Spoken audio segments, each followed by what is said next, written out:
Today's top picks from Reuters Breakingviews. Brussels' bonus cap proposal limits banks' flexibility, and resource nationalism isn't always bad news. With me now to discuss these stories is Reuters Breakingviews' Chris Hughes. Good morning, Chris. Now, the EU is proposing to limit bankers' bonuses to no more than 100% of their fixed salary. That sounds pretty fair to, I imagine, every man in the street. What's wrong with that?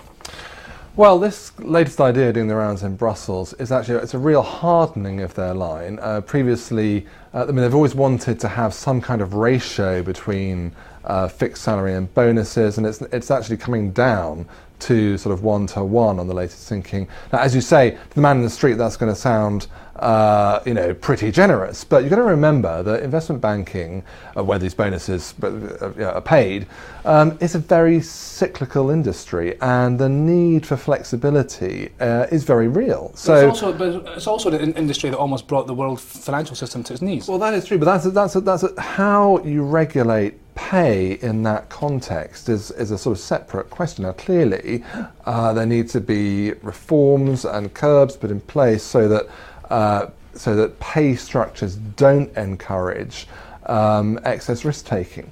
But it doesn't seem to us that this proposal actually gets anywhere near that those kind of issues. In fact, what it does is it so severely limits the flexibility of banks. It effectively will massively jack up their operating costs, that the response could be chaotic. You suddenly have this sort of big upward movement in base salaries as banks try to adjust. And it's quite ironic, really. We've got Europe right now bearing down on countries like Spain and Italy, demanding real labour reform and more flexibility in labour markets, and yet when they turn to banking, they want less flexibility. Well, flexibility in labour markets to the man in the street sounds like making it easier for companies to fire.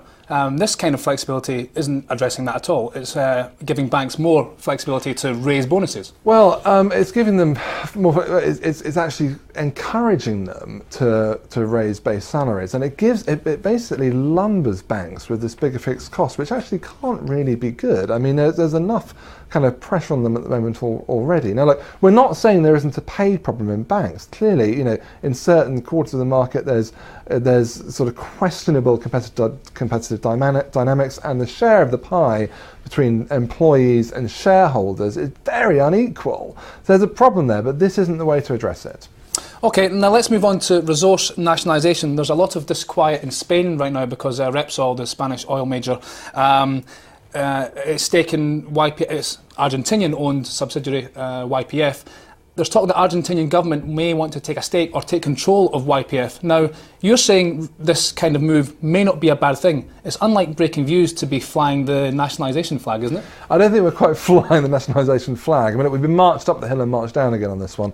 A lot of talk yesterday that YPF was going to be nationalised in some way, either the state sort of seizing the board or sort of outright expropriation. In the end, nothing happened. But it's still, we know that this is being talked about. It's a possible plan. It's not clear whether Spain, actually, which obviously cares about Repsol, which has a big stake in YPF, did some extreme sort of lobbying to prevent this happening.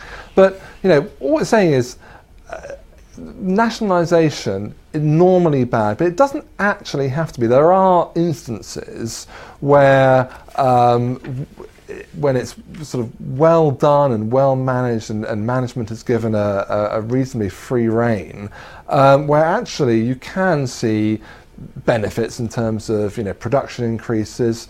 Say in Saudi Arabia, Brazil, Colombia, we have seen instances where resource nationalism hasn't actually had the really, really bad consequences you might imagine. Now, are we saying that actually it's the best thing? No. Clearly, the best way of managing natural resources sort of fairly between the providers of capital and the state, which kind of starts out with the resources, is through kind of partnership, consensual arrangements,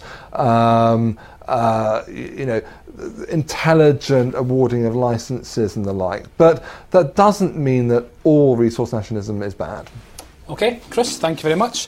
That's all for now. My thanks there to Reuters Breaking Views, Chris Hughes. Well, for more agenda-setting financial insight, watch our US Breaking Views show every day at 12:30 Eastern. That's 17:30 GMT. I'm Jamie McGeever. This is Reuters. Just realised, yeah, 16:30 GMT.